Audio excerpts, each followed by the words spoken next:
Ok, et ben c'est parti, top. Ah,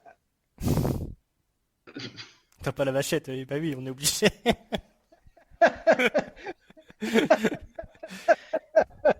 excuse, J'étais lancé moi. Taris. Bah Allez, oui, mais bon. allez, je me tais.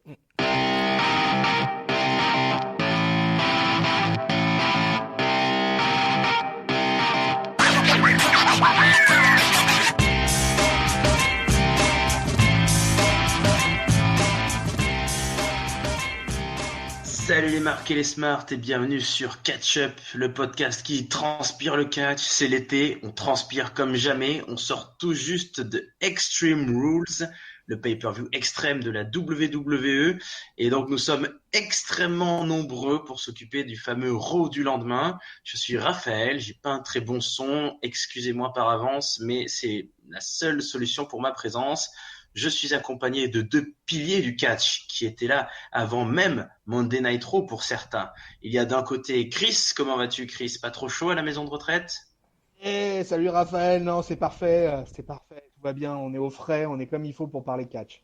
Très bien. Et puis il y a aussi Ringside, on est trois, Ringside, comment ça va? Bah ça va bien, salut les amis, salut Chris, salut Raph, salut à tous, peuple de catch-up, comme on aime le dire Chris. Effectivement, alors Chris et moi on s'est déjà occupé d'Extreme Rules. T'avais aimé toi cette soirée là à Ringside? Ah, très belle soirée Extreme Rules, je suis très content. Brock Lesnar, de nouveau champion, pour moi c'est parfait.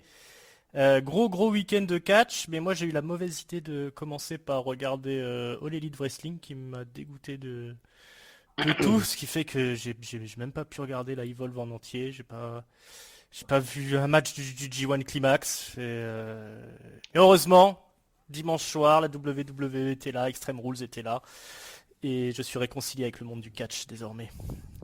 Eh ben écoute, j'imagine que tu as été très content sur ce début de Raw, donc du 15 juillet 2019, puisque ça a commencé bien par le nouveau champion, j'allais dire les nouveaux champions. Non, Paul Heyman n'est qu'un avocat, hein, jusqu'à preuve du contraire, mais il a réussi son coup, donc il est venu nous dire avec Brock Lesnar que tout avait été prévu, on savait d'avance, on avait eu la prédiction, on avait eu le spoiler et on n'y croyait pas. Et ben si, voilà, il est arrivé, Brock Lesnar, il a fait son cash-in, la mallette est désormais consommée.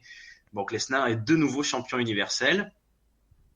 Et Paul Heyman nous fait un petit clin d'œil avec ce qui se passe en backstage. Il nous rappelle que maintenant, si on n'est pas au courant, hein, c'est lui qui est aux commandes d'une partie du show. Et alors, qui va être l'adversaire de Brock Lesnar à SummerSlam, qui est le prochain pay-per-view qui arrive? Je pressens d'avance que Chris devait être ravi d'avoir déjà un challenger booké le lendemain du pay-per-view d'avant. Ah ouais, c'est fort probable, ouais. Et alors donc Paul Heyman il a une grande idée, il lance une Battle Royale, ça sera le main event de la soirée, avec les top 10 cross-brand superstars, donc a priori les 10 meilleures divisions mélangées, il n'y a plus d'histoire de wildcard, on s'en fout. Donc ces 10 meilleurs, écoutez donc, il y a Seth Rollins, on vient de le voir, il est l'ancien champion, Randy Orton, Big E, le tiers du New Day qui sont désormais champions par équipe, Cesaro, Braun Strowman, Rey Mysterio, Baron Corbin, Sami Zayn, Bobby Lashley et Roman Reigns. On va commencer par ça, premier segment, puisqu'on part là-dessus, hein, ils s'en vont ensuite là-dessus. Tiens, donc on va commencer par Chris, puisqu'on en parlait. Est-ce que ça te plaît cette idée de bataille royale déjà? Et est-ce que le casting est alléchant? Qu'est-ce que tu en as pensé là? Le début du règne, j'allais dire du règne 3 ou 4 de Lesnar, qu'est-ce que t'en penses? C'est cool, en fait, moi j'aime bien un petit match All-Star comme ça, tu vois, ça mange Hmm. pas de pain, ça arrive rarement. 10 mecs comme ça, et puis vraiment le haut de la carte, quoi. Les monstres, tout ce qui va bien, quoi. Les champions, les champs, tout ça. Donc c'est plutôt. J'étais, ma foi, fort satisfait sur l'instant d'apprendre ce All-Star Game. Alors, un All-Star Game du catch, bon, ça peut être un peu particulier, mais booké de cette manière-là, bon, Eman, il a bien énoncé clairement pendant sa promo que dorénavant, c'était lui qui était en charge, que c'était lui qui était aux commandes, que Ouais. c'était lui qui tirait les ficelles, exactement, il a dit. Hmm. Et d'entrée, il se book un petit All-Star Game. Et ben moi je dis un All-Star Battle Royale. Je dis pourquoi pas. Très bien. Et Ringside, est-ce que tu partages cet enthousiasme? Ah bah complètement. Voilà, on sent la patte Paul Heyman sur Monday Night Raw. On a tout de suite une grosse affiche pour le main event avec 10 gros noms, hein, 10 grosses superstars parmi les plus charismatiques du roster. Ça fait son effet. On a envie de rester jusqu'au bout. Et puis apparemment, ça a bien fonctionné parce que l'audience était au rendez-vous, hein. Il y a eu pour une fois augmentation de 4% des ratings par rapport à la L'audience semaine dernière. et la salle était presque pleine aussi C'est par ça. rapport aux dernières semaines. Donc Ouais. ça allait mieux là. Et la troisième heure, il y avait plus de monde qui regardait que la première heure. Donc ça a été en s'accroissant avec des filles, des jeunes qui ont regardé. Ça a attiré le public, ben voilà, l'efficacité Paul Heyman. Et puis voilà, du coup on était tenu en haleine. Voilà, enfin du retour du Star Power, on est un peu débarrassé du couple Rollins et Becky Lynch là, qui était pas, c'était pas vraiment très enthousiasmant tout ça. Là, le patron est de retour, on a remis l'église au milieu du village et puis bah voilà, ça fonctionne déjà tout de suite beaucoup mieux. C'est pas mal, moi je suis plutôt d'accord avec vous. Bon, ça m'étonne que Chris n'en parle pas. Moi je suis toujours un peu étonné qu'on book si vite dès le Raw du lendemain, parce que bon, c'est dans 4 semaines, hein, SummerSlam, c'est dans longtemps.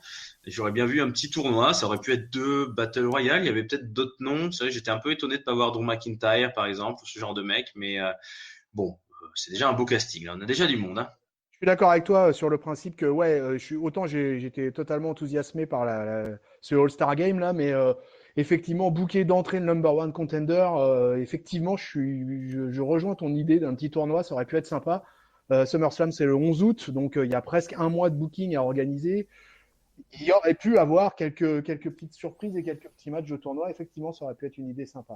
Ouais, c'était un petit coup d'esbrouf pour mettre over Seth Rollins, quoi, parce que de toute façon, il fallait quand même passer par un match revanche entre Rollins et Je Lesnar, croyais hein. que les rematchs, c'est pas censé être fini, nom d'un chien. Puis ils Ah là sont là, censés avoir deux brands aussi, non?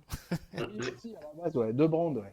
Ringside qui nous spoil tout la fin. Du coup, si on perd notre audience en troisième heure, faut pas s'étonner, hein. Ah oui, c'est vrai. Et bon, Désolé. et vous n'avez rien entendu, cher Mm. public. Et nous passons à la suite. Alors, il y a une incroyable interaction de regard entre Brock Lesnar et la nouvelle future star de la WWE. Même Giscal le reconnaîtra un jour. Ricochet arrive. Ricochet, lui, il vient juste pour comment on appelle ça, un petit match de gala, un petit tag team à 6. Il est avec les Usos et ils affrontent Robert Roode qui ressort de nulle part contre les Revival.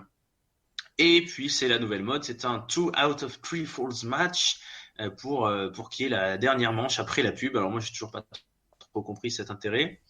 Enfin bref, pour résumer l'affrontement, donc Ricochet permet de donner le premier point à son équipe grâce à un Shooting Star Press. Ensuite, on a quand même une égalisation des Heels. C'est Scott Dawson qui réussit à faire un partout sur l'un des deux Usos. Et donc c'est un match assez rapide, très animé. Il se passe pas mal de choses. On voit beaucoup de contres et de prises, mais Ricochet est quand même plus fort que tout. Et ce coup-ci, il en rajoute un 630 splash pour la victoire dans ce 2 out of 3 falls match. Sauf que le club et AJ Styles arrivent ensuite pour attaquer le pauvre Ricochet et montrer un petit peu que bah, c'est bien joli tout ça, mais c'est nous qu'on est les champions et qu'on est les méchants. Alors, je sais pas ce qu'en pense Ringside. Est-ce que tu as bien aimé ce premier match de la soirée? Et puis, est-ce que c'est pertinent pour le club de continuer à s'en prendre à Ricochet ou est-ce qu'il n'a pas déjà assez été humilié, le pauvre petit? On ne m'unira jamais assez, Ricochet. Euh, Ringside, tu es de la vie de Giscal, toi, je sens. Oui, moi je Hater suis de Ricochet deux haters de Ricochet à catch-up, quoi. haters de Ricochet, le pauvre Chris qui est mal tombé avec nous. Euh, Ouais, c'était un joli match. Bon, alors maintenant, il faut réussir à avaler la pilule des 2 out of 3 falls, là, au meilleur des 3 tombés. C'est quand même assez bizarre. Alors, c'est un truc qui se fait beaucoup au Mexique, hein. Par exemple, si vous regardez la AAA ou la CMLL, il y a tout le temps des matchs comme ça. Alors, pourquoi ils font ça? Bon, on a compris que c'était pour pas qu'il y ait de catch pendant les pubs. Quel est l'intérêt? Ça, c'est parce qu'il y a beaucoup de gens qui ont pleuré, qui ont mis des coupures de pub pendant les matchs. Donc du coup, ils essayent de satisfaire le public, mais comme d'habitude, faut pas trop écouter le public parce qu'en fait, il sait pas ce qui est bien pour lui, le public. Mais oui. Donc voilà, maintenant on se retrouve avec ces matchs un peu bizarres là. Je pense qu'ils vont faire ça encore quelques temps avant de lâcher l'affaire, hein, parce que c'est un peu trop. Ça va être vite redondant, on va voir que ça n'a pas beaucoup d'intérêt. Mais bon, du coup là, on voit tout de suite qu'il y a aussi la patte Paul Heyman là, puisqu'on a du gros catch technique, spectaculaire, bien booké, avec le revival d'un côté. Robert Roode là qui revient un petit peu de temps d'antenne pour lui. De l'autre côté, Ricochet et puis les Usos, bon ça c'est toujours du très très haut niveau. Voilà, du coup on a eu du bon catch pendant un bon moment là, c'était assez sympathique, ça n'avait pas grand intérêt, mais au moins on pourra pas dire qu'il n'y avait pas de catch à Monday Night Raw. Ah, on ne disait pas ça, non, Chris? Tu disais ça, toi?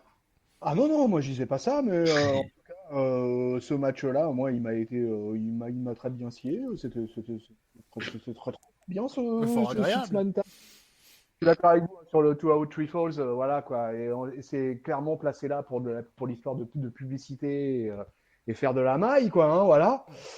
Donc, même si au niveau du spectateur, c'est pas génial comme rendu visuel, ce genre de stipulation, dans le public, peut-être que ça passe certainement mieux, j'imagine. Dans le public live, ça doit être encore plus chiant parce que pendant la pub, ils font rien du coup les catcheurs. Alors Mais qu'avant j'ai ils ça. catchaient. Ça doit être assez dur hein, pour le public sur place, hein. C'est ça que je comprends pas. Ils font les deux premiers tombés normaux, et puis pour le troisième, là, ils font une pause, ils relancent la cloche. C'est un peu bizarre. C'est le breakwater. Mm. Ouais, ouais. Bon, écoutez, voilà pour ce segment. Bon, on va passer à la suite très rapidement. On a eu les Viking Riders qui sont à nouveau là et qui battent des jobbers. Je sais pas si vous voulez en dire quelque chose. Bon, efficace, hein. Voilà, Battre des jobbers. Mm. ils battent des jobbers. Bon, on a déjà vu ça. Il y en a un autre qui veut battre des jobbers, c'est Drew McIntyre, qui est très vénère en coulisses. La semaine dernière, donc, il avait été un petit peu surpris par Cédric Alexander, revenu du diable vauvert pour aider Roman Reigns.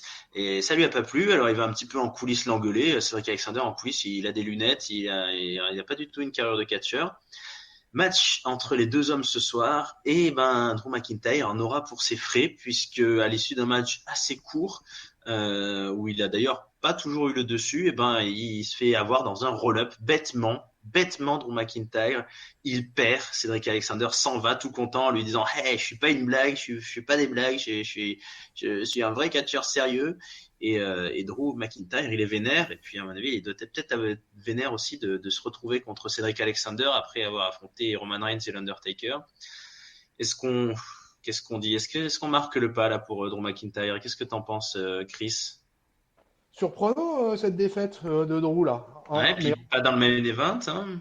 et puis sans, au moins, enfin, il n'y avait pas Shane, déjà, c'était pas mal. Donc, en fait, je m'attendais à ce qu'il gagne, parce que je me suis dit, bon, bah voilà, ça y est, il le lance un peu seul, et puis voyons ce qui se passe. Et bam, il perd contre Cédric. Alors là, ça, c'est Oh. une surprise, quoi. Mais après, je suis pas inquiet plus que ça. C'est un Raw, voilà, à un mois de SummerSlam. Drew McIntyre, de ce que j'ai pu comprendre, il était dans les petits papiers de l'Undertaker. Qu'il l'a répété à foison. Donc, je m'inquiète pas pour Drew plus que ça. Je pense que ça va arriver pour lui. Et Ringside, qu'est-ce qu'il en pense? Oui, on va voir le verre à moitié plein. C'est un push pour Cédric Alexander, c'est sympa. Je sais pas trop où ils veulent en venir avec lui. Mais voilà, ça se fait au détriment de McIntyre, c'est pas grave, il rebondira, il reviendra. Si ça se trouve, il va prendre cher la semaine prochaine, hein, Cédric Alexander. Oui, c'est souvent Donc ça. voilà, hein, on a un Cédric Alexander dans le roster, on l'utilise, ça fait des bons matchs. Maintenant, il y a très très peu de charisme, hein, Cédric Alexander, donc je vois pas trop qu'est-ce qu'ils en attendent, quel est le public visé. Mais bon, ça va faire une petite histoire pour occuper Drew McIntyre avant qu'il revienne dans la title picture, je pense. Ouais, tu sais, il y a beaucoup de gens sans charisme hein, qui peuvent s'identifier à Cédric Alexander. C'est peut-être ça. Un héros pour les gens sans charisme. En tout cas, je sais pas si c'est la patte Paul Heyman, mais il y a une drôle de thématique dans cette soirée là. C'est ces matchs qui finissent en roll-up et bizarrement, puisque quelques instants après, on a une très très grosse affiche qui nous est proposée. Samoa Joe contre Finn Balor. Deux Ouais. gars qui sont un peu frustrés de la veille. Finn Balor, il a perdu son titre intercontinental contre Nakamura. Samoa Joe, il a perdu sa chance pour le titre mondial contre Kofi Kingston. Ils s'affrontent et ben il se passe. Attendez, qui c'est qui gagne? Parce que dans mon souvenir c'était Finn Balor, mais là je veux marquer. C'est Samoa Joe qui a gagné? Ah, j'ai pas compris, hein, parce que je crois que j'ai entendu retentir la musique de Samoa Joe, mais je croyais que c'était Finn Balor qui avait gagné. Puis après, Samoa Joe, il casse la gueule de Finn Oui, Balor. Enfin, il Samoa Joe, essaye. il a. Ouais. Dès que le match est Hmm. fini, Samoa Joe attaque Finn Balor, essaye de le passer à tabac, mais Balor s'en sort et lui porte même le coup de grâce. Mais alors, ouais, moi je veux marquer Samoa Joe a battu Finn Balor. Moi j'ai cru que c'était l'inverse, que c'était Finn Balor qui avait battu Joe sur un espèce de roll-up ou de petit paquet pareil. Chris, tu te souviens de T'as quoi calé toi? quelque chose au truc? Ouais, je te dis, c'est Joe qui gagne C'est Joe qui gagne. sur un backslide à la con, quoi. Ah Et bon? D'accord. compte de 3 quoi. Non, non, Et non, il est pas c'est un content point. d'avoir gagné, alors il veut taper encore sur Finn Balor. Ouais, non, mais c'était un match vraiment bizarre et effectivement, ce finish est vraiment bizarre aussi, quoi. Samoa Joe qui gagne un match sur un backslide, quoi, Hmm. sur Balor, quoi. C'était quand même assez surprenant, ça. Et Aussi. effectivement, le mec, derrière, il lui met un gros beatdown dans sa gueule. Et Euh, voilà. Mais Baylor se rebiffe. Ouais, oui. Baylor se rebiffe et plate un drop kick. Voilà. Et après, il enchaîne avec un coup de grâce, bordel de merde, les commentateurs américains, et pas coup de gras. Hmm. Ah, ça me saoule. Il n'y a que Corey Graves qui fait la correction, quoi. Ah ben c'est Corée, il fait la correction, c'est normal. Hmm. Il fait Ah, oui, la voilà. chorégraphie aussi. Voilà. Donc voilà, donc chose étrange. Donc du coup, je te laisse, parce que là, on est au paroxysme de l'intensité du suspense et il Hmm. se passe quelque chose après ce beatdown foiré de Samoa Joe, finalement. Ah oui, Samoa Joe, lui, il repart au vestiaire à la douche, Hmm. mais tout d'un coup, musique bizarre, lumière qui s'éteigne, et la lumière se rallume, et au milieu du ring, tenant Finn Balor, qui est pris dans une Sister Abigail, il y a une espèce de monstre effrayant avec une tenue d'Halloween, une sorte de Frankenweenie et de Monsieur Jack, c'est abominable, et c'est vraisemblablement, même s'il ne montrera pas son visage, c'est vraisemblablement Bray Wyatt qui est de retour enfin sur un ring après toute la série des Firefly Funhouse. Donc on n'est pas du tout dans la même ambiance, hein, on est vraiment dans son personnage d'horreur qu'il avait laissé apercevoir. Donc enfin il est là, on l'attendait beaucoup. Il s'en prend à Finn Balor qui n'a pas vraiment de programme et on se souvient que les deux avaient fait une rivalité assez longue il y a quelques années. Donc, le monde du catch est très mitigé. Est-ce qu'il fallait qu'il arrive plus haut dans la carte, Bray Wyatt? Est-ce que c'est bon, c'est très court pour le moment et on ne sait pas trop ce que ça va donner. Je ne sais pas ce que Ringside en pense. Est-ce que ça t'a plu, toi?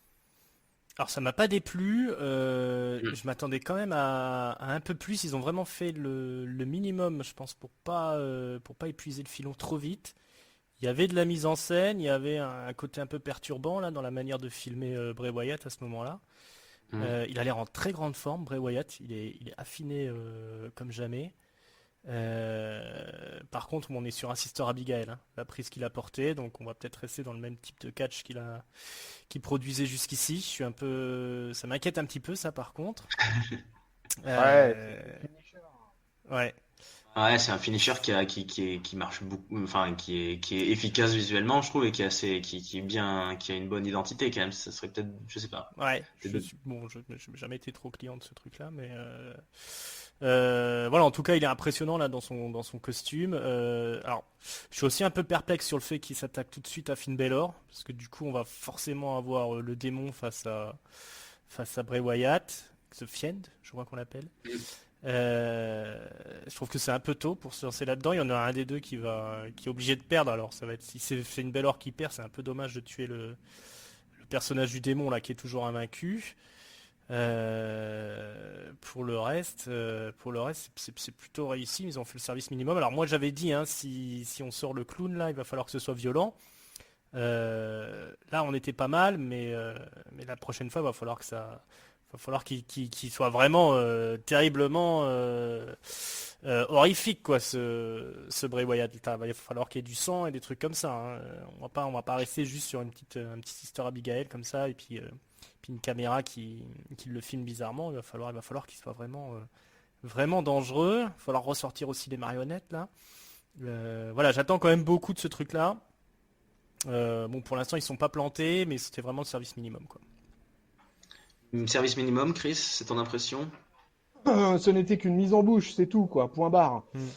On nous a juste servi juste un tout petit avant-goût de ce qui pouvait se passer. Après, peut-être pas du catcheur à la rigueur, Baylor, mais en fait, je me dis que quel que soit le catcheur, de toute façon, ça se serait passé de la même manière. Donc je sais pas trop sur quel programme ils le sortent, mais je pense qu'ils veulent le lancer vraiment lentement parce qu'il y a eu déjà une grosse ellipse entre la fin des vidéos Firefly et puis maintenant là où il revient là. Mm. À peu près à un mois de SummerSlam, donc j'ose espérer qu'il va avoir un programme pour SummerSlam et qu'il va avoir un match. Moi perso, j'étais hyper satisfait qu'il apparaisse avec le masque, voilà quoi. Donc ça c'était top, ça m'a bien plu. Et puis maintenant, on va voir. Au niveau du catcheur en lui-même, j'étais pas non plus forcément un méga grand fan du moveset de Bray Wyatt. Mais je pense qu'avec un personnage comme ça, avec un masque, etc., son catch, ça va peut-être un peu changer. Il va peut-être avoir fait quelques modifs à son moveset. Et puis on va voir un peu ce qu'il va apporter au personnage, quoi. Mm.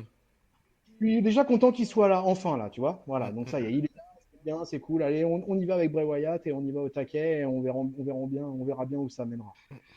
Ouais, c'est difficile, hein, c'est compliqué. Je trouve une gimmick pareille, c'est assez risqué parce que comme le dit Ringside, c'est tellement, c'est un film d'horreur quoi. Donc s'il gagne pas, s'il est pas impressionnant, s'il a pas tout ce qui lui manquait dans Mm. son personnage d'avant, il va falloir. Alors je sais pas, moi je suis un peu surpris. Baylor, ça fait un peu bizarre. Il va sûrement nous expliquer, mais en même temps Bray Wyatt il parle un peu trop jusqu'à présent, donc faudra voir. Je sais pas. Je sais pas qui j'aurais vu d'autre, mais là, ça me fait dire, ouais, bon, il revient en visant un gars qui fait pas grand-chose, qu'on n'a pas vu depuis longtemps, donc c'est pas très ambitieux, mais bon, ça peut relancer aussi Finn Balor, ça peut lui faire prendre un peu conscience qu'il faut qu'il se rebelle. Mm. À voir, ouais. Bah, je suis quand même déçu qu'on n'ait pas une rivalité du coup Finn Balor Samoa Joe parce que c'était tellement bien ça à NXT. Mm. J'aurais bien aimé voir un remake dans le main roster. Finn Balor, Bray Wyatt, c'est vrai qu'on l'a déjà vu. C'était avorté cette rivalité puisque Bray Wyatt était tombé malade. On aurait dû avoir Oui. le démon contre Bray déguisé en Sister Abigail. Là, Dieu merci, on l'a pas eu. Bon, ils vont nous la refaire Oui. là. Mhm. C'était horrible comme Ouais, on rivalité ce avait... truc-là. Oui, c'était horrible, mais ça nous avait donné un bon AJ Styles, Finn Balor au final. Ouais, c'est vrai. C'est vrai, voilà. Quelque chose Euh, malheur est bon. Bon, on va quitter un petit peu l'enceinte de la WWE pour un très court segment autour du titre 24/7. Donc Drake Maverick, le nouveau champion, est en ville. Toujours, il suit Monday Night Raw a priori, mais il va à l'hôtel avec sa femme. Voilà, c'est leur lune de miel. Alors, il s'est inscrit à l'hôtel sous le nom de Mr. and Mrs. 24/7, puisque sinon il dit que Maverick, ça serait trop visible. Et malheureusement, dans cet hôtel, il y a un Truth aussi qui mène son enquête et qui demande au portier si Hornswoggle a une réservation en lui glissant un petit billet dans la poche. Donc, voilà, aux États-Unis, les maîtres d'hôtel sont encore corruptibles et ça fait mal de le savoir. Euh, Mm. Nous aurons la suite plus tard, mais en tout cas, il y en a qui regardent ça depuis leur télé. C'est les Street Profits, les champions NXT qui sont désormais tout le temps là et qui parlent fort, qui en profitent. Ils s'énervent tout seuls, voilà. Alors ils nous disent alors ils parlent de la bataille royale. Il y en a un qui dit c'est Biggie qui va gagner, l'autre qui dit c'est Seth Rollins, c'est tout. Et puis voilà quoi. Alors je sais pas. Est-ce que Chris, toi, c'est de mémoire, c'est un peu la première fois qu'on fait apparaître comme ça si souvent des gars de NXT juste pour être des gars en coulisses. Est-ce qu'ils t'embarquent dans leur folie et est-ce que ça t'a plu? Mais non, ah non, mais alors là, moi, ça me déprime, ça. Profits, là, leur utilisation, je comprends pas. Et les mecs, c'est pas les clampins du coin, quoi. C'est les champions NXT Tag Team, quoi. Qu'est-ce qu'ils viennent foutre à faire des commentaires à la con on les met dans un espèce de cliché là de black hip-hop. Je déteste, je déteste. Franchement, ça passe pas du tout. Alors que les Street Profits à NXT, en tant que champion tag team et même ce qu'ils étaient auparavant, j'aime plutôt bien quoi. Et c'est une équipe en plus que j'ai vu monter petit à petit, qui au début était quand même pas mal les Jobbers to the Star à NXT, puis qui se sont fait leur place.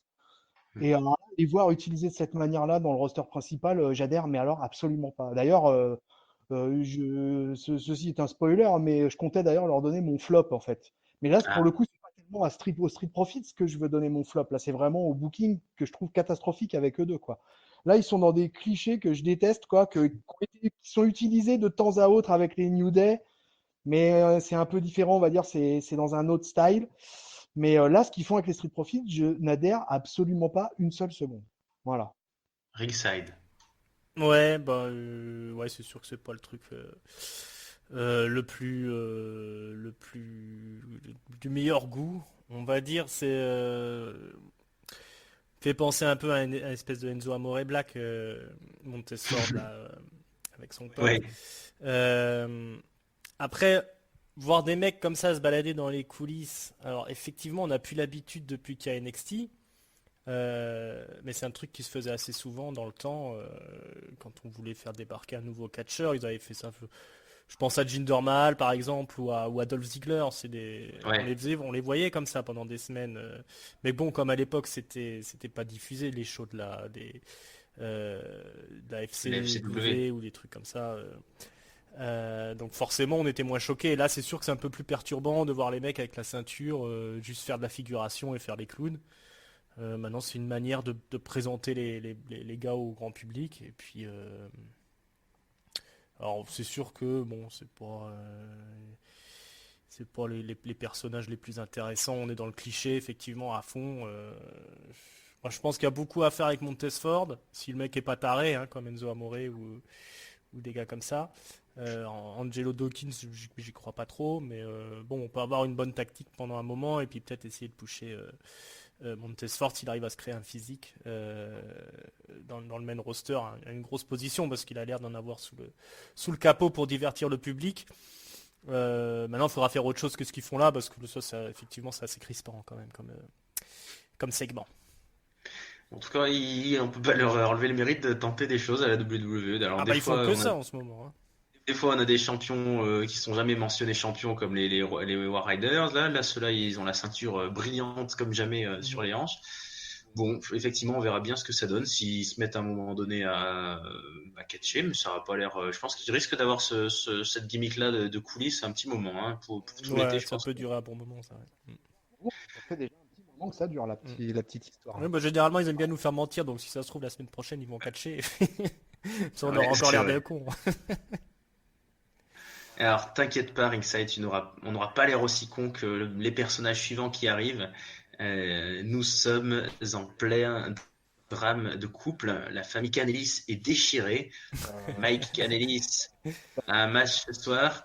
Euh, Puisque oui, voilà, c'est ça, j'avais oublié de le préciser. Nous sommes à Long Island. Et à Long Island, il y a Zack Ryder qui est là Ah, Zack et qui Ryder. va avoir un match puisqu'il est chez lui.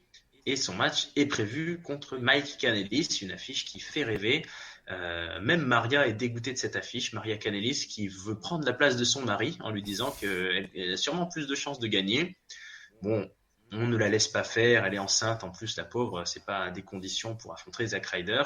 Parce que Zack Ryder, en plus, il place un Raw Rider à Mike Kanellis et il gagne en à peu près 8 secondes. Mhm. Donc Maria, elle est très énervée et elle continue de mettre plus bas que terre son mari en disant qu'il était bien pas foutu de faire grand chose, toi, dis donc. Et voilà. Bien Maria Kanellis, je trouve. Mhm. Ouais. C'est un petit peu ce côté. Il pourrait avoir en France, ils auraient ça, ce petit Mhm. accent provincial là. Mon beau Dieu de Marie, tout ça. Et puis ben, alors là ils m'ont fait mentir parce que moi j'étais persuadé ça serait justement un one shot après l'histoire contre Becky et Rollins, mais non, ça dure, le couple Canelis, ça dure, voilà, l'amour plus fort que Mhm. tout, Ringside, toi, tu aimes ces histoires-là, ou de couples qui se déchirent? Ah ouais, le couple de Cassos, là, Canelis, ouais, moi ça me fait marrer, hein. Alors le pauvre Mike Canelis, je sais pas pendant combien de temps il va bouffer tout ça, et il va subir cette humiliation sans fin, là, mais je sais pas, moi Ça me plaît bien de voir ce petit couple de cassos, hein, c'est ça, hein, avec le mec bon à rien qui se retrouve dans des sales embrouilles parce que sa copine elle a une grande gueule. Euh, Voilà, faut se rappeler que dans l'histoire, Mike Kanellis, qui est faible, hein, c'est censé être un mec qui bossait chez Walmart et qui fait du catch pour faire plaisir à sa femme.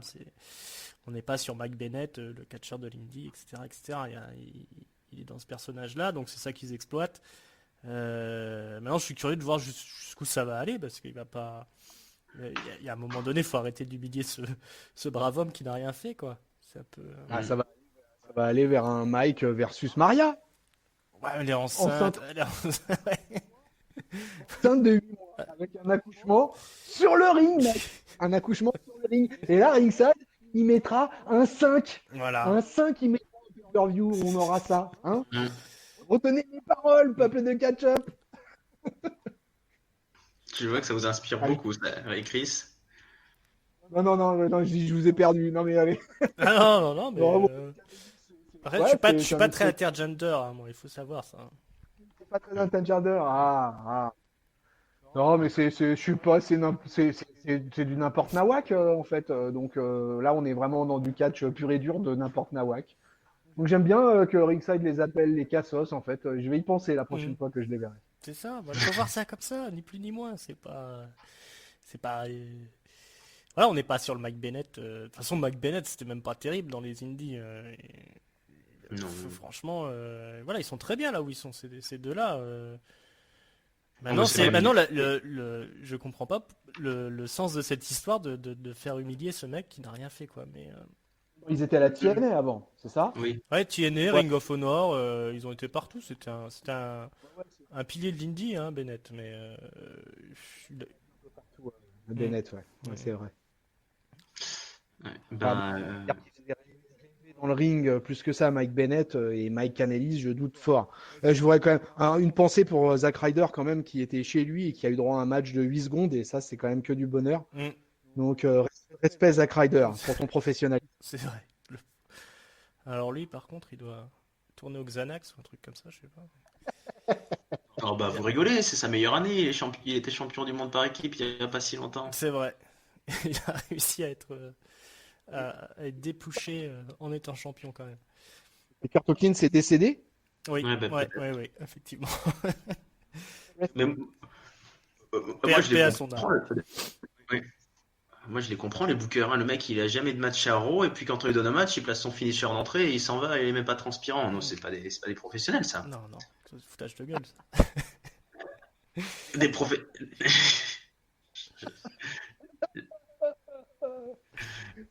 Je pensais pas qu'on ferait aussi longtemps sur cette belle histoire. Ah bah c'est le cœur de Monday Night Raw. Ouais, alors si ça c'était le cœur, là on va passer à la force, à la puissance, puisqu'on continue dans le catch quand même, hein. On a eu d'autres matchs que ce 8 secondes là. Le club qui était venu embêter, le pauvre Ricochet, le club Edge Styles, Zig Gallo et Carl Anderson, du catch en équipe, ils affrontent les Mexicains de la Lucha House Party. Un affrontement qui ressemble un petit peu au premier, hein, 3 contre 3, là c'est dynamique, ça tourne vite. D'abord le club domine, mais les Mexicains s'en laissent pas compter, hein. Il y a des projections, hein, c'est parti dans tous les sens. Mais le pauvre Kalisto, qui pourtant était celui qui avait redonné un petit peu le feu à son équipe, se fait coincer dans le calf crusher d'AJ Styles et abandonne. La douleur est trop forte. Voilà, hein, le club fanfaronne. Alors, je crois c'est Ricochet est passé, hein, quand même pour donner un coup, il me semble. Ouais, il est venu foutre la merde un petit peu.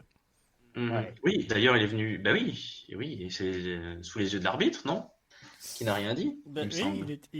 qu'est-ce que c'est que ça? Il y avait tellement de monde qu'il a cru que c'était un qui faisait partie Oui, du il a match. cru que c'était Prince Puma, que c'était un luchador, C'est sûrement. ça. Bah Chris, toi qui adores les luchadors, qu'est-ce que tu en penses? Est-ce que c'est de la lucha underground, ça?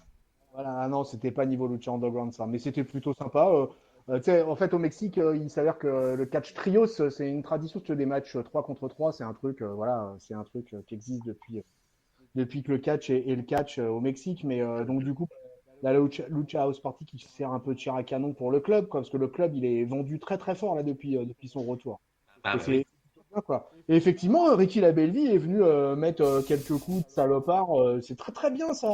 Ringside, voilà, il est venu, les officiels essayent de le séparer et tout ça. Mais c'est bien, il est agressif ce jeune, c'est très bien, c'est ce qu'il faut, c'est ce qu'il faut. Il y a Après beaucoup de charisme. le club gagne, bon au final, le club gagne, comment il gagne? Oui, c'est AJ qui met une soumission, hein, c'est ça le Ouais. finish. Hein. Ouais, et AJ qui met une soumission, et alors que Metallic et Dorado ils sont effondrés ringside. Bon, voilà, c'est la dure loi des jobbers de la Lucha House Party, quoi. Mais c'est bien, moi je trouve que c'est bien parce que ça place un peu le club, là c'est en train de placer le club dans la carte petit à petit. Et je suis pour le coup très curieux de voir où ce clan va nous emmener. Et ben, qu'est-ce que t'en penses, Ringside? Beau match, moi j'étais impressionné par Kalisto, moi pour le coup, qui a déroulé là à un moment donné, c'était assez impressionnant. C'est vrai ça. Ouais. C'est vrai qu'Alisto c'est un très bon match. Ouais, du bon spectacle, du bon catch, voilà, l'intervention de Ricky la belle vie pour, euh, pour pimenter un petit peu la rivalité, le retour de Gallows et Anderson en grande forme, tout ça, ça se goupille plutôt bien. C'est des bons adversaires pour ce type de match aussi, la Lucha House Party. Voilà, on avait du bon entertainment. On est pressé de revoir AJ Styles contre Ricochet. Et puis j'espère qu'il y aura un programme pour les deux autres Gugus là, les deux crânes chauves.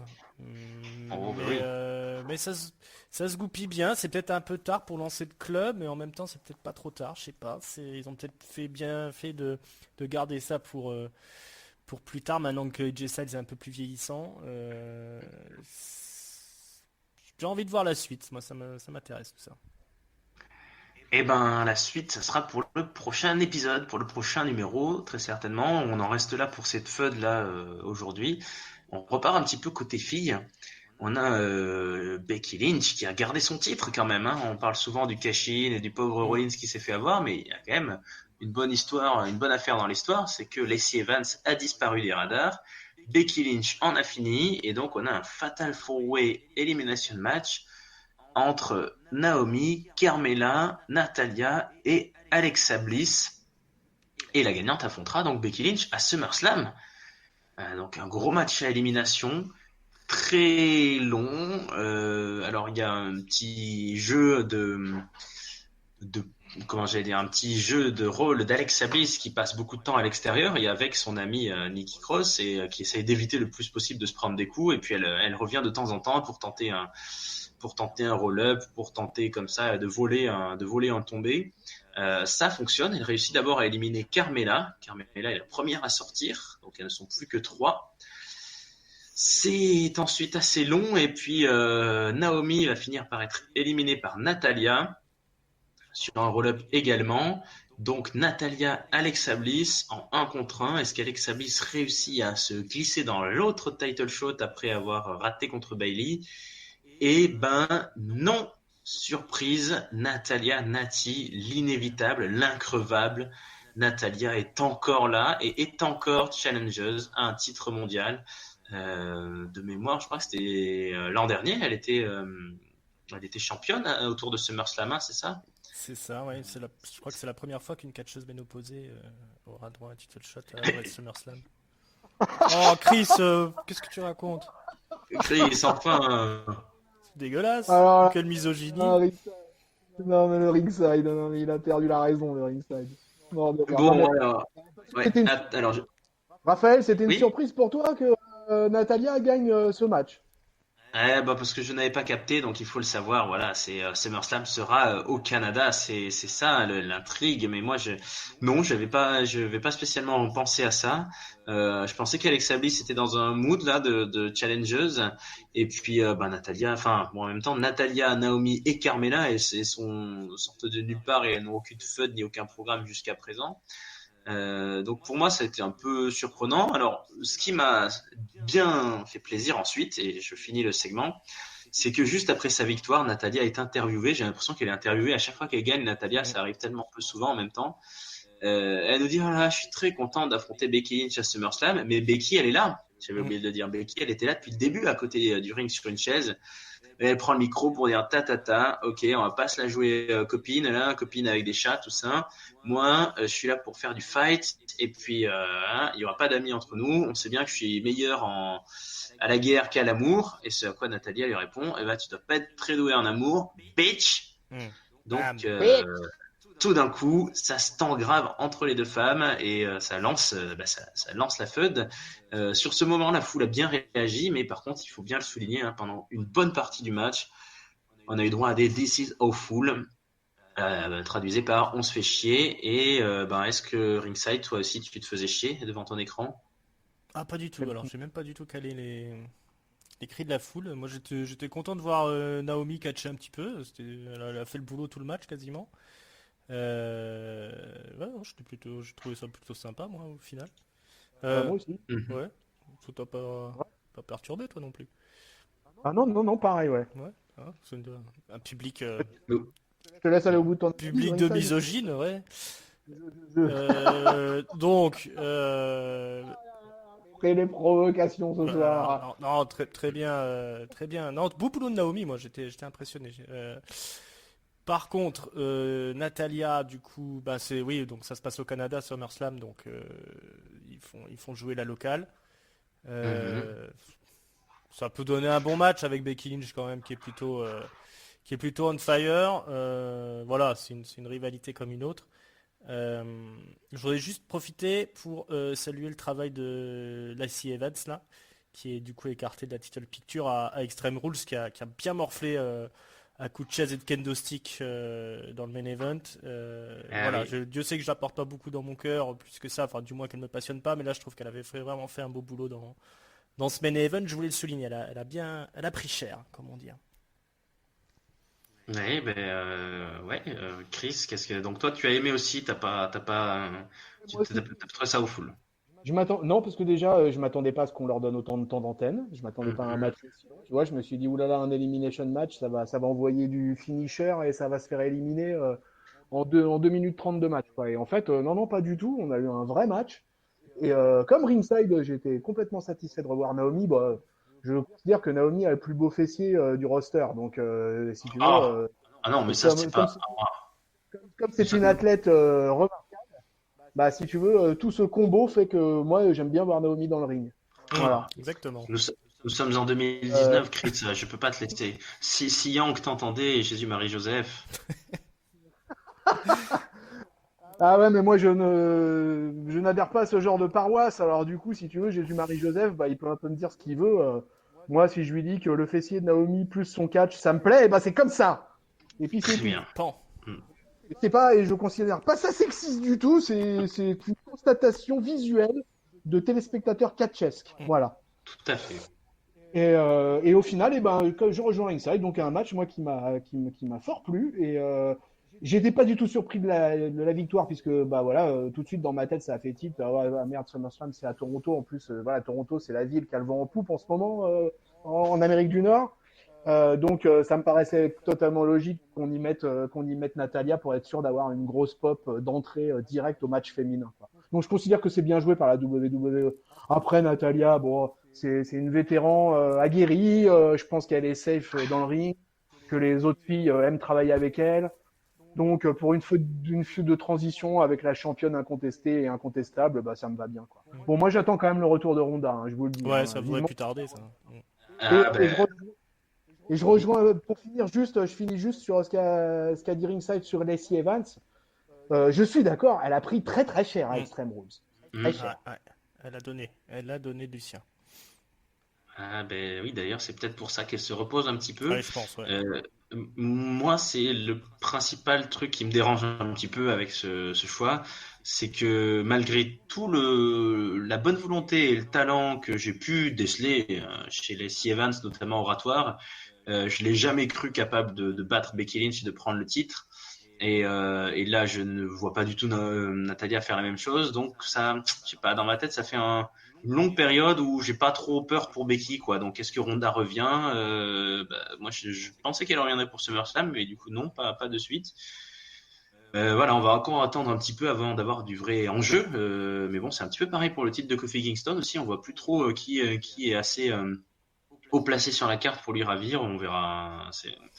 Ça manque un peu de challengers costauds là pour ces champions-là qui ont beaucoup de charisme et qui sont vraiment portés par la foule, comme dirait Edith Piaf.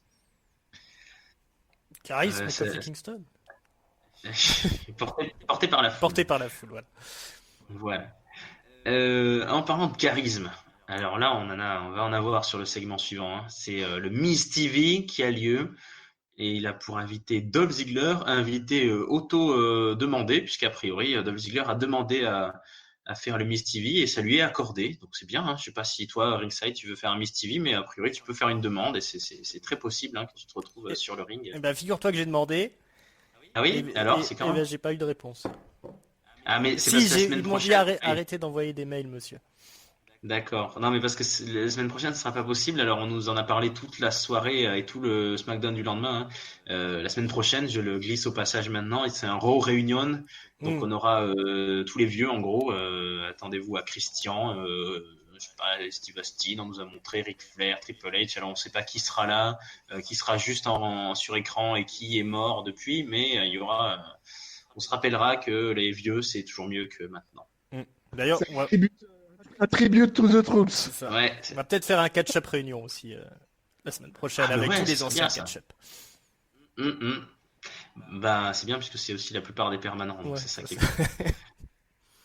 Donc, alors, bon, revenons à ce Miz TV. Alors, en fait, c'est Dolph Ziggler qui est un peu énervé. Il dit, mais le Miz, là, t'es devenu tout ce que tu détestes. Là, t'es un poster boy. Là, t'as des t-shirts, t'as marqué Long Island Awesome, alors que t'es pas du tout d'ici. T'es même pas de Hollywood comme tu le dis. T'es de Cleveland comme moi. Tu fais juste ton beau gosse, là, tu te prends pour une star de la WWE, tu leur vends les affiches, t'es un employé modèle. T'es devenu tout ce que tu détestes et tout ce que tu critiques. Moi, j'ai cru qu'à un moment, il allait oser lui lâcher t'es devenu un John Cena, mais non, il n'a pas fait. Et il dit, c'est quand même con, après tout, après tous les as que tu as kissé, donc après tous les culs que tu as léchés, t'es même pas dans le pay-per-view à Extreme Rules. C'est vrai que le Miz n'avait pas de programme. Bon, la réponse était facile, hein, du Miz, hein. Je préférais ne pas être là que de perdre sur un stunner contre Kevin Owens. Donc Ziggler, en général, quand on ne sait pas trop quoi répondre, on attaque la famille. Donc il s'en prend à la femme, il s'en prend à la femme du Miz. Il dit, toi tu penses qu'à gagner des sous, t'es comme Maryse. Et puis voilà, donc le Miz l'attaque et Ziggler s'en va. On connaît les deux hommes, c'est pas la première fois qu'ils ont des feuds. Là, on semble parti pour une nouvelle édition, mais configuration inédite, puisque le Miz est toujours top face et que, a priori, ça aussi, hein, ma grande surprise, ça dure et ça marche plutôt pas mal. Donc, toi, ça te va pour toi, Chris, si on te dit ces deux bonhommes là vont catcher encore quelques semaines et à SummerSlam, l'un contre l'autre? Ouais, mais dans le cadre de quel programme, on sait pas trop. C'est juste parce que on s'aime pas et que on est de Cleveland et que toi tu dis que t'es de Floride et que en fait c'est pas vrai. Bon, je sais Ouais, pas. ça doit être ça. Un peu surpris en fait par ce Miss TV quoi. Je m'attendais pas forcément à Dolph Ziggler et ça a été assez court. Et finalement, il n'y avait pas un intérêt démesuré à ce segment-là, alors que le Miss TV, c'est souvent un moment assez sympa. Et pour le coup, bon, voilà. Dolph, il a reproché, il lui a dit que c'était un yes man. Et voilà, et que l'autre, il était perverti par l'argent et par la WWE. Mais voilà, on en est tous là, mes bons amis. Moi, j'aimerais bien être perverti par l'argent de la WWE. Ah ouais, moi aussi, je serais d'accord. Hein. Je bien un chèque de la WWE. Moi, s'il m'envoie un... Moi, je veux bien faire un peu de booking hein, à la WWE aussi. Bah. Est-ce que tu irais catcher à Jeddah? Ah putain, catcher, non, j'envisage pas de catcher, moi, hein, je te rassure tout de suite. Hein. Je veux bien du booking, aller faire le producteur, tu vois, quoi, mais aller catcher, non, il n'en est pas question. À la rigueur, faire le manager en compagnie d'un catcheur, ça serait une expérience qui me plairait bien, ouais, ça serait marrant ouais, d'accompagner un mec. J'accompagnerais bien, tiens, One and Only, Ricky Labelle-Vie, allez, viens, gamin, je vais être ton manager, tu vas voir. En plus, on a la même tête, j'ai la barbe et j'ai le crâne chauve, donc c'est parfait. Quoi. Ah bah tu peux même dire que c'est ton fils, je pense. Ouais, ah, bah, voilà Raphaël, mais c'est du tout bon ça, voilà quoi. Il présente papa, voilà. Voilà. Papa, en fait, il est originaire de France, voilà, et pas chier avec papa. Ricochet, Eh bah, le écoute, fils de papa. On a du bon booking. Bon, tu sais, le main event du dernier pay-per-view à Jeddah, ils avaient à peu près ton âge, hein, les gars qui l'ont fait, donc c'est possible. Hein. Ouais, tout à fait. C'est tout à fait envisageable la WWE, ça, ce genre de truc. Hein. D'ailleurs, tu parlais du Raw de la semaine prochaine, mais c'est ce qui va se passer. La semaine prochaine, tu vas avoir à peu près du 1500 ans sur le ring, quoi. Ouais, Ringside, alors, qu'est-ce que t'en penses le Miz, Dolph Ziggler, tout ça? Les années 2010, 2000? Ouais, classique des classiques. La dernière fois qu'ils s'étaient affrontés, c'était pas mal, non, hein, c'était Ah, c'était le titre ouais, le intercontinental. match de la vie de Dolph Ziggler. Hein, ils avaient bien assuré à la fois là. Ça avait été une super feud, Mm, ça. Ça avait été Mm. une super feud. Je pense qu'on peut leur faire confiance. Comment dire? Et c'est les deux meilleurs amis du monde, hein, je crois, Dolph Ziggler et le Miz. Dans la vraie vie, hein, je vous parle. Mm. Euh, donc voilà, quand on a des catcheurs qui se connaissent comme ça, aussi bien, généralement, déjà, ça donne des bons matchs. Et puis derrière, ça peut donner si elle est à peu près bien construite, ça peut donner une feud intéressante, même si c'est du déjà vu. On voit qu'ils continuent à mettre en valeur Dolph Ziggler. Je ne comprends toujours pas pourquoi, mais voilà, ils n'ont pas perdu espoir avec ce mec-là. Euh, Et parce qu'il est très bon. Parce qu'il est très bon, ouais, mais il laisse un peu de marbre à foule, je trouve. Ouais, mais il y a besoin de mecs comme ça dans le roster. Il est safe, c'est un super seller, C'est tu vrai, vois. voilà, c'est un Je professionnel de la pense que profession. pour les jeunes, pour tout ça, je pense que c'est important d'avoir des mecs comme ça dans le vestiaire. Ouais. Il a plus non plus le temps d'antenne qu'il avait, on va dire, entre 2012 et puis 2016, quoi, tu vois, quoi. Ça fait 3 ans qu'il vient, il repart, il vient, il repart, et de temps en temps il est dans une faute pour la ceinture, de temps en temps il met over un mec. Tu vois, Ziggler, moi je pense vraiment qu'il a voilà, c'est vraiment, c'est le gars safe et expérimenté sur lequel on peut compter, quoi. Ouais, c'est vrai, c'est vrai. Je sais pas pourquoi j'allais dire des conneries. Voilà, donc voilà, on est content, une feud de professionnels. C'est vrai. Moi, j'aimerais bien que ça débouche presque sur une alliance, parce que c'est vrai que comme tu l'as dit, ils sont vraiment copains dans la vraie vie, puisqu'ils sont de la même ville, ils se connaissent depuis longtemps. Et ça a jamais été fait, ça. Autant Kevin Owens, Sami Zayn, on a beaucoup joué là-dessus, alliés, ennemis et tout. Autant, enfin en tout cas dans mon souvenir, hein, le Miz et Ziggler, ils ont jamais été en alliance. Je Ouais, me dis que ça pourrait faire une tag team sympa, parce que moi, je trouve personnellement Ziggler moyennement convaincant en méchant, mais ouais. je pense que quand on nous a dit, voilà, l'histoire du mec qui est là depuis 10 ans, qui a jamais eu sa chance et tout, et Kofi Kingston, bah, si booké autrement, ça aurait pu être lui presque, hein, et je pense que ça pourrait marcher de construire une histoire là-dessus, sur ce mec. Je pense qu'il est tellement ancien qu'il y a un capital sympathie, peut-être dans l'avenir, mais après, peut-être qu'effectivement, il veut juste un programme allégé, un peu à la Jericho, là, être là quelques mois, aller faire du stand-up, revenir. Ah, ça c'est sûr et certain. Ouais. Je pense qu'il n'y a aucun Donc, catcheur de son âge qui a envie d'être full-time à se casser le dos toute la semaine s'ils peuvent gagner autant en faisant moins. Hein. Ça, c'est une ouais, légende ouais. aussi de fans un peu Mais bon, perchés. ce qui est embêtant, c'est que a priori, il s'est fait piquer des blagues par Gad Elmaleh. Ouais, vu ça. Quand on est comique, on n'est jamais à l'abri de se faire piquer les blagues par Gad Elmaleh. Hein. Ça, Ouais, alors que le selling est pas le même, hein, quand ouais. même. Par Il faut contre, dire ce qu'il y dans le ring, Gad Elmaleh, pas terrible quoi. a. Ouais. Bon, écoutez, l'heure est grave. L'heure est Toujours. fatidique. Et ben oui, puisque nous sommes dans la chambre à coucher de la Mr. and Mrs. 24/7. Ah là là. Et Daddy is ready for love, les amis. Drake Maverick est avec sa magnifique femme et il est quasiment tout nu, mais il a quand même sa ceinture 24/7, toujours là, dans les meilleurs moments. Paige faisait ça Ouais. aussi à une certaine époque, mais malheureusement pour Drake Maverick, le champagne arrive un petit peu trop tôt. Et ce champagne est apporté par un arbitre de la WWE qui nous la joue comme dans les films, à enlever son costume pour qu'on voit que c'est un arbitre, comme les grands moments de Mike Tyson, sauf qu'il a un petit peu plus de mal à visiblement enlever son polo, cet Mm. arbitre. Et donc Drake Maverick devient fou, mais ah là là, mais c'est-à-dire qu'il y a quelqu'un ici, il y a quelqu'un sous le lit ou ça, tout ça. Et puis ce quelqu'un, bah évidemment, on le sait, hein, c'était R-Truth. De toute façon, j'ai l'impression que cette ceinture 24/7, elle n'intéresse que 2 personnes. Hein, ça Mm. fait très longtemps. Quoi. Donc on n'a plus vu EC3 ou autre. Donc ben voilà, le pauvre Drake Maverick, un tombé sur le lit, 1, 2, 3. Et ben R-Truth retrouve son baby love, mais Drake Maverick, lui, n'a plus le temps de s'occuper à l'amour. Il s'enfuit et il court après dans les couloirs de l'hôtel, du coup un peu cul nu puisqu'il a plus sa ceinture, mais il avait quand même une petite couche de protection très sexy. Dramatique séquence, voilà, c'est l'amour un peu brisé, je sais pas. Ringside, toi tu aimes bien quand les histoires d'amour finissent mal, alors est-ce que t'as kiffé? Ah bah toujours. Ah, je suis impressionné par Drake Maverick. Moi. Physiquement, il est costaud. Ouais, c'est ça. Beau gosse, beau mal. Non, bon, c'était voilà, c'est le titre 24 Hour Party People là. On est dans la gaudriole, hein, j'ai envie de dire. Un joli brin de femme, hein, la compagne de Drake Maverick, qui du coup, parce qu'elle, elle est plus ou moins catcheuse, elle est au Performance Center, et là du coup elle se retrouve dans le main roster. On sent qu'elle a accroché un peu l'œil des caméras. Je pense qu'on réentendra parler d'elle dans le futur. Et en attendant, le petit Drake Maverick, hein, il part de loin lui, hein, c'est un petit Anglais qui a réussi les try-outs de la TNA. Qui est arrivé maintenant à la WWE, qui a l'écran, qui donne tout ce qu'il a, et voilà, il nous fait marrer. Après, voilà, peut-être qu'on attendait autre chose du titre 24 heures sur 24, 7 jours sur 7, mais voilà, pour l'instant, c'est le R-Truth et Drake Maverick show. C'est mérité, Chris?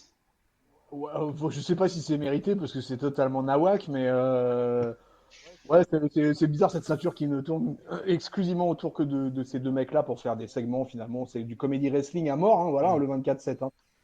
Depuis le début! Je sais même pas si on peut mettre le mot wrestling là sur des moments pareils.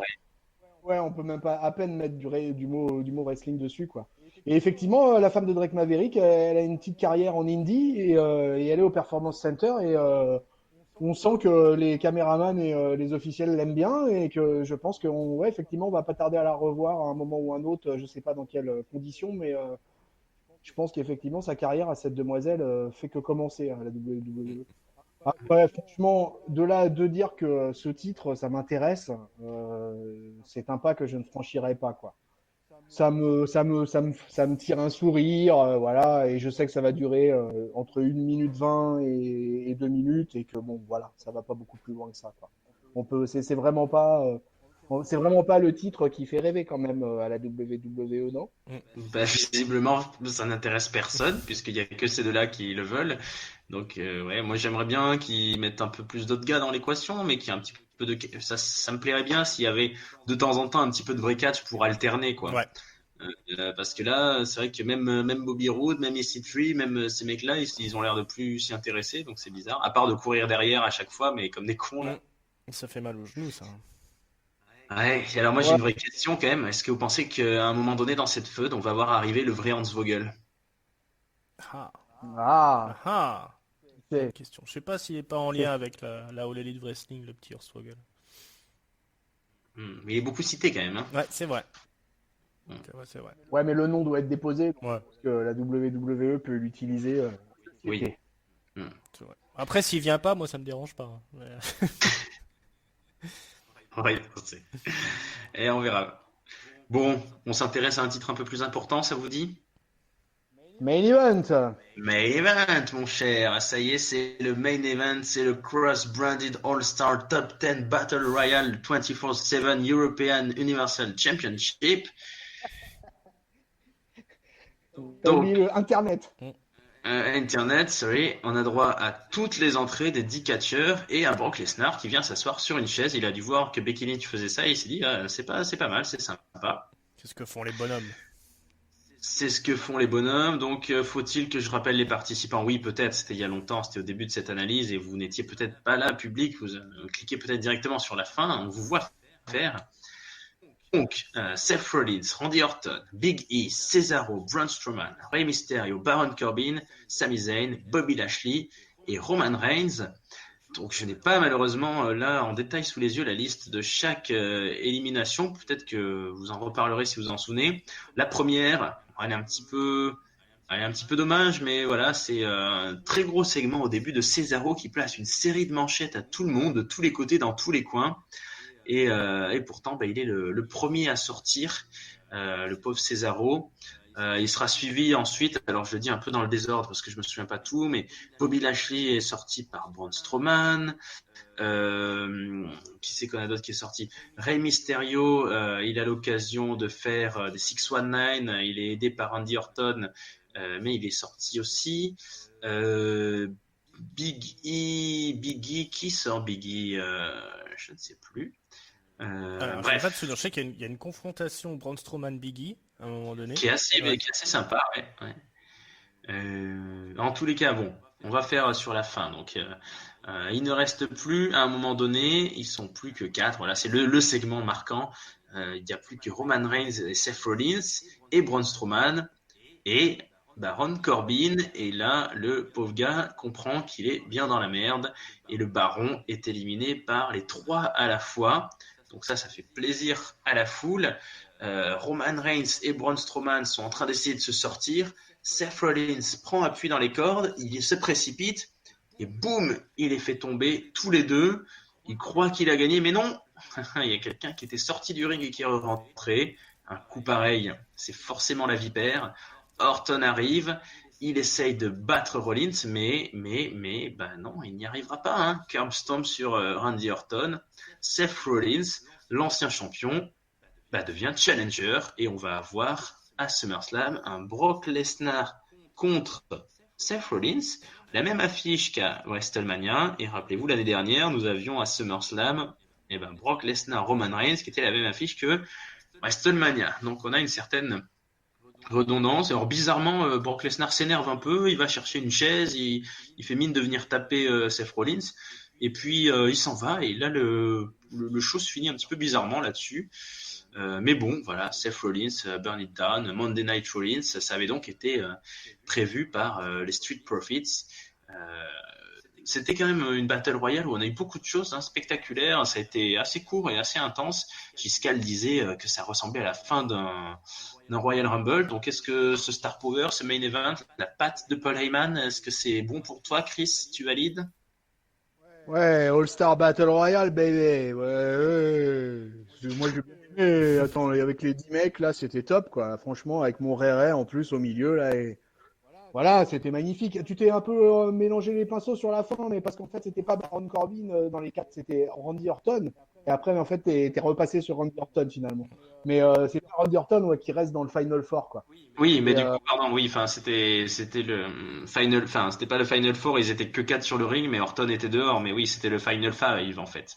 Orton, en fait, Orton, il a joué sa vipère parce qu'il est resté ringside et il s'est planqué pour revenir et essayer de choper le Rollins, quoi. Mais il y a eu plein de moments sympas dans cette Battle Royale, quoi. Il y a eu le spear évité par Strowman qui se transforme en spear sur Rollins, là. Ah oui, Roman Reigns donne un spear à Rollins, ouais, exact. Un spear, mais monstrueux, quoi. Et t'en as parlé aussi, c'est la série d'European Uppercut de Cesaro, quoi, qui est quand même hallucinante, quoi. Je crois qu'il en fait 8. Et en allant de coin en coin, là, et bam, bam, bam, incroyable, quoi, c'est toute cette série-là, quoi. Biggie était bien chaud au début du combat, mais Biggie se fait sortir finalement assez vite. Ouais, c'est pas un RKO, Biggie. Réré, il a fait que des conneries, Réré, quoi. Il a fait que des conneries. Il n'a pas réfléchi, Réré, dans ce combat. Il a fait n'importe nawak. Il a pas pensé Luchador. Il a voulu rentrer dans la baston et voilà, il s'en est pris plein la tête. Voilà, quoi. Donc, du coup, Réré, il n'a même pas pu rester sur le Final Four, quoi. Mais bon, du coup, du monstre, quand même, dans ce match. Sami Zayn, peut-être le plus en retrait, quoi.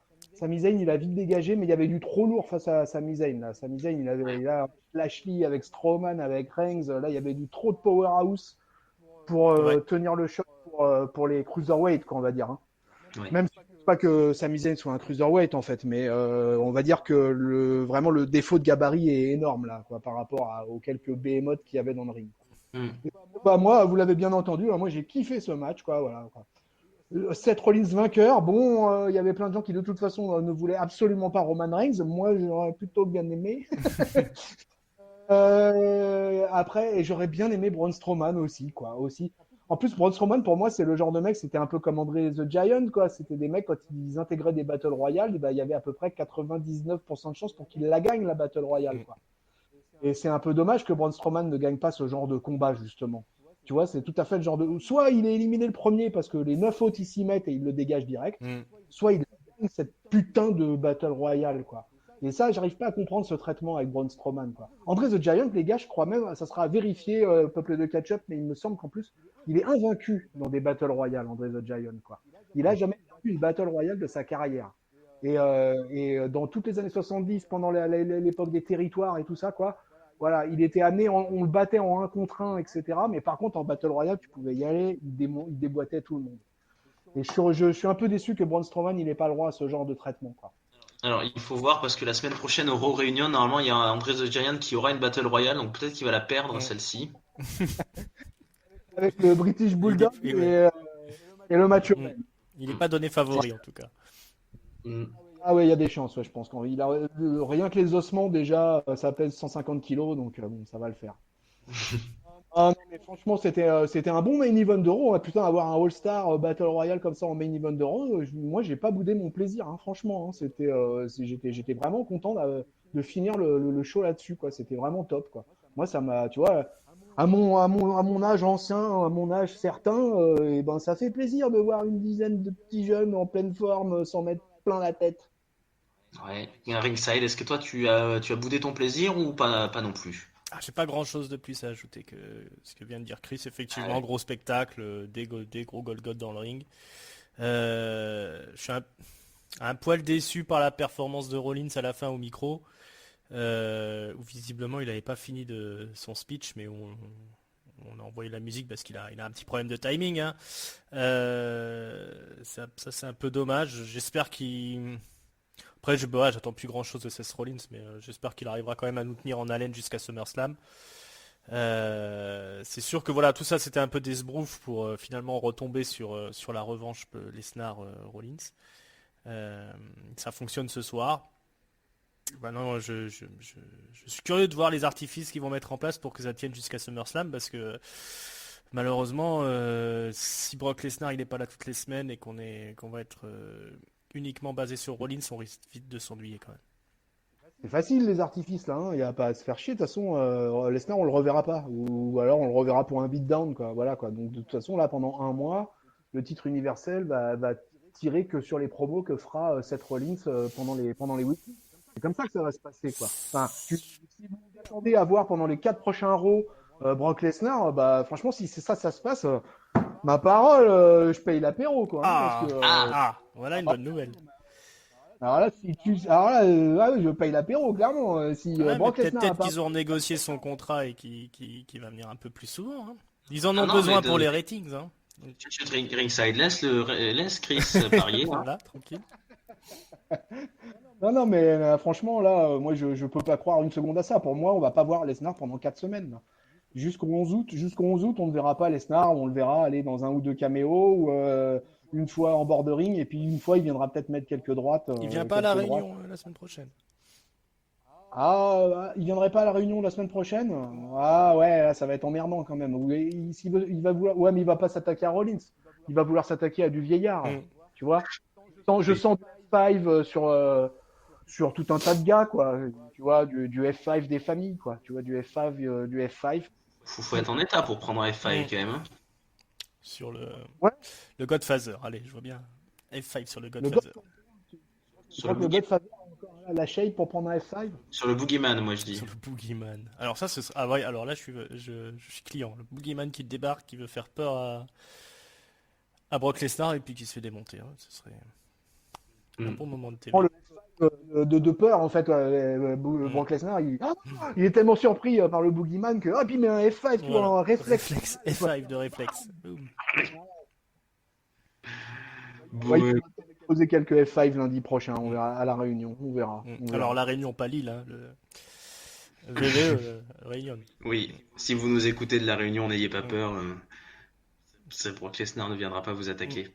Tu connais quelqu'un de la Réunion qui nous écoute? On lui passe le bonjour. Bonjour, amis de la Réunion. Écoute-nous à la Réunion et fais passer le mot à la Réunion sur toute l'île. Écoutez Catch-up. Ouais, tout à fait, ouais, clairement. Ouais. Voilà. Alors, moi, j'en ai pensé que j'ai beaucoup aimé. Ouais, c'était très sympa à suivre et il y a eu beaucoup de force en présence. Je suis content parce que j'ai l'impression qu'ils veulent quand même pas mal utiliser Cesaro comme un catcheur important. J'ai l'impression que Biggie c'est pareil. Là, il y a un truc qui se dessine. Et bon, il est champion tag team et tout, mais il est C'est vrai que quand on a eu Biggie et Strowman, on s'est dit on aimerait bien voir ça. Pour moi, le seul problème, c'est Lesnar. Depuis qu'il est revenu, ça fait 5 ans.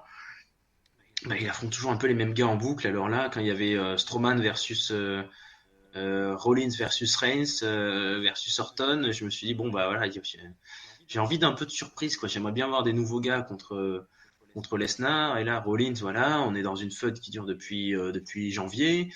Au final, c'est ok, on continue, mais alors est-ce que Rollins peut battre Lesnar à SummerSlam? J'ai un peu l'impression que on ne bat pas 2 fois Brock Lesnar. Je sais pas si c'est possible.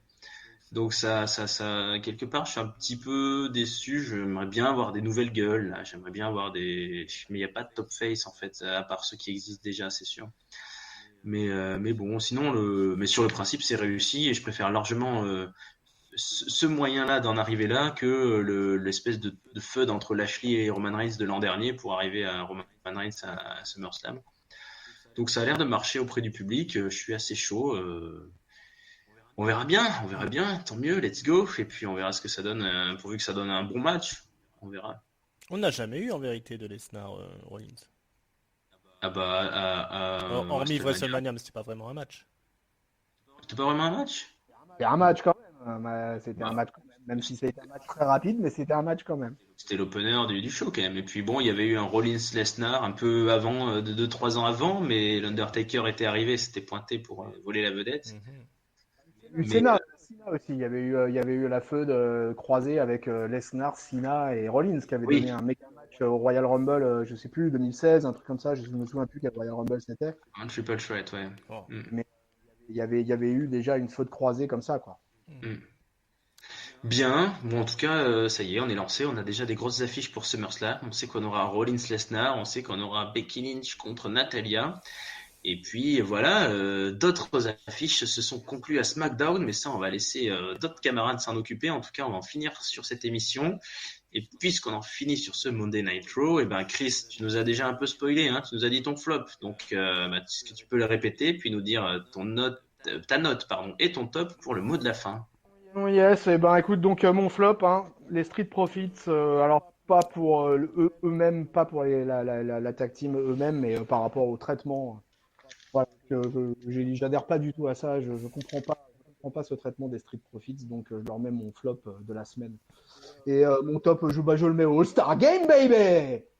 Voilà, un main event comme j'aime, quoi. Voilà, je regarde du catch pour ça, quoi, pour voir, ça envoie du lourd, quoi. Et voilà un main event de Raw, du vaisseau amiral de la WWE, qui envoie du lourd, et ça fait plaisir, quoi. Les histoires, pas les histoires, les ceci, les cela, on s'en fout là, on veut du gros, du lourd, du balèze, et on en a eu, quoi. On en a eu comme il fallait. J'avais pas le timing du match, d'ailleurs, du main event, mais en tout cas, quoi qu'il arrive, voilà. Moi, des main events tous les lundis, moi j'en veux. Comme ça, tout le temps. Et une note du coup? Note, cette semaine, je vais lui mettre un bon 3,5, Haro. Ah, convaincu, Chris, convaincu. Je vais lui mettre un 3,5. Et Ringside, convaincu, Ringside? Oui, convaincu totalement. Là, je vois que Monday Night Raw est reparti sur de bons rails avec Paul Heyman aux commandes. Tout ça est très prometteur. Du coup, je suis un peu embêté pour donner mon flop. Je vais le donner à Baylor et Joe qui ont merdé leur finish. Enfin, je pense qu'il est merdé. Enfin, je sais pas quel était le but de ce truc-là. Je pense pas qu'il était prévu que Joe gagne. Hein. Non. Sur un backslide, quoi, tu vois. Quoi. Non, même pas le fait que Joe gagne. Joe pouvait très bien gagner, mais je pense que c'était pas du tout prévu de faire ça sur un backslide, quoi, tu vois. Voilà, c'est tout ce que j'ai trouvé négatif. Et puis mon top, le top. Ouais, je vais le donner au main event aussi parce que c'était vraiment. Ça fait plaisir de voir un gros main event plein de star power comme ça, une belle battle royale avec tous les gros costauds qui sont là. Je valide. Et puis la note, je vais mettre à 3,75. Voilà, il faut continuer sur cette lancée. On est pas mal. Ah vous êtes décidément très très optimiste, très convaincu, c'est bien, alors c'est cool, on est sorti d'un bon pay-per-view de la vie générale et là... c'est une nouvelle ère qui commence, c'est une nouvelle ère qui commence. Alors moi mon flop ça va être quand même le second, c'est secondaire, mais c'est le booking précipité, je vais appeler ça. Je sais pas si c'est pour vendre les billets, si c'est pour construire les feuds, mais voilà, on est l'Euro du lendemain. Moi, j'aime bien qu'il y ait des matchs un peu de gala ou qu'on lance des tournois ou des trucs comme ça, mais qu'on sache déjà les challengers. Bah, ça m'avait fait chier la dernière fois là quand juste au lendemain de Stomping Ground, on nous avait booké ce 2 contre 2 intergender, alors que le match au final a été très sympa, j'ai Ouais, trouvé. étonnamment bon. Étonnamment bon, mais la feud avait commencé trop tôt, et là j'ai peur que ça commence trop tôt, surtout pour Rollins, comme vous dites, si on a Lesnar qui est pas là. Alors bon, il y a ce Raw Réunion qui va un peu faire une parenthèse, je pense, mais je comprends pas pourquoi on a besoin de booker si tôt là. Ah, je pense que tu as mis Euh, le doigt dessus avec l'histoire de vendre des tickets, hein. ouais, peut-être, mais enfin en même temps, bon, je sais pas si les gens réagissent vraiment à ça, parce que bon, c'est à SummerSlam, on sait qu'ils y seront tous ces mecs forcément, donc que ce soit l'un ou l'autre, Reigns ou Rollins contre Lesnar ou Strowman ou autre, je sais pas si ça, peut-être, ça doit jouer, j'imagine, mais bon. Il y Mais a des bon, je mecs ne qui sais vendent plus pas. que d'autres. Oui, Strowman, il a jamais été champion du monde, quoi. Strowman, c'est un mec, j'en ouais, reviens pas que ce gars-là ait jamais touché l'or, quoi. Ouais. Jamais, jamais, jamais, jamais, il aura touché le titre suprême, quoi. Et ça, vraiment, ça, pour moi, c'est une énigme, quoi. Ce mec, il est bah, auprès du public, as fuck, quoi. Il est over, quoi. À chaque fois, chaque salle où tu vas, même dans les salles où ils ont pas beaucoup de monde ou quoi que ce soit, bah, Braun Strowman, quel que soit le match, quelle que soit l'implication, il est tout le temps méga over. Et j'ai vraiment du mal à comprendre. Bah, Je crois que il l'aime pas beaucoup. ouais, il y a déjà Et ça. ça, Je pense que Brock Lesnar veut pas bosser avec lui et il paraît qu'il est pas très bien vu en coulisses de Braun Strowman, qu'il est pas très pro et il a visiblement des problèmes de santé aussi. Il a apparemment les genoux qui sont bien pourris, donc le plus une grosse blessure à l'épaule. Voilà, problème physique, manque de professionnalisme et puis t'es mal vu par la top star. ouais, ouais, ça fait Mm. mal, c'est sûr. moi j'ai une solution pour lui, hein, le titre 24/7. La personne viendra le faire pied. Hein. Exactement. Tu imagines R-Truth toquer à la porte de Braun Strowman, puis Braun Strowman qui lui ouvre, et puis non, c'est bon, c'est rien. Vous pouvez la garder. Allez. Il se mettrait à taper tous les arbitres. Ah ouais, ça serait drôle. Il est champion 24/7 et il se met à taper tous les arbitres pour être sûr que personne puisse officialiser Exactement. un tout. Ça Ah, serait voilà, pas voilà, mal on que va la le glisser cette idée-là. Ouais. ouais, parce que ça serait pas mal que le titre 24/7 soit détenu par un monstre Mm. justement. Mm. Ça changerait un peu la donne quoi par rapport à ce titre. Tu vois. C'est ça. Ah bah c'est sûr que c'est pas Drake Maverick. C'est un monstre, mais un monstre d'un autre niveau. Vite, tout ça, vous me faites perdre mon top qui, bah allez, on va faire la passe de 3, je vais pas me fouler, mettre le main event, très bon main event. Et c'est positif, j'espère que ça fait prendre conscience à la WWE que bah il y a plein de matériel intéressant et que bah oui, il y a Strowman qui est toujours aussi sympa, il y a Biggie qui a beaucoup de Ouais. potentiel, Cesaro aussi, il y a voilà, tous ces mecs-là, on peut faire de très grandes choses avec eux. Bon, Cesaro, ça fait 20 ans qu'on le dit, mais ouais, voilà, on n'est pas obligé de tourner autour des mêmes. On peut avoir des interactions qui changent. Orton, il a sa place à jouer là-dedans. Hein. Il a fait toujours très populaire aussi, Orton. Tout le monde veut voir du RKO, donc c'était pas mal. Et puis moi, je vais mettre un 3,5. Allez, on va dire 3,5. C'était pas mal. C'était pas mal. Et bah écoutez, on verra ce que ça donne pour le Raw Réunion de la semaine prochaine. D'ici là, j'espère que ça vous a fait plaisir d'être ici avec nous pour cette review à 3. C'est pas souvent qu'on en fait, mais là, hasard du calendrier, nous étions tous bien chaud Mm. patate. Chris, je te remercie de ta participation. Je vais te laisser retourner à la maison de retraite. Je pense que tu peux libérer la salle commune pour la fin du programme télé à tes camarades.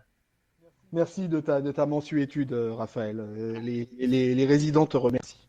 Voilà, et ringside, et bah écoute, je te laisse finir ton verre. Hein. Mm. Ah, peut-être m'en servir, hein, je sais pas. Ouais, c'est bon.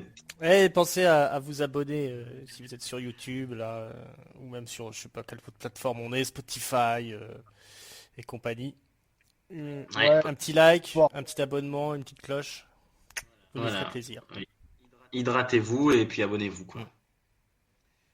Voilà, et ben sur ces belles paroles, on vous souhaite une bonne suite de l'été qui continue, une bonne review de SmackDown que vous allez pouvoir écouter très bientôt. On est chaud, on est prêt pour SummerSlam. Alors bon été, plein de catch à toutes et à tous. Ciao. Ciao, ciao. Salut Ringside. Salut Raph. Salut Peuple Catch Up.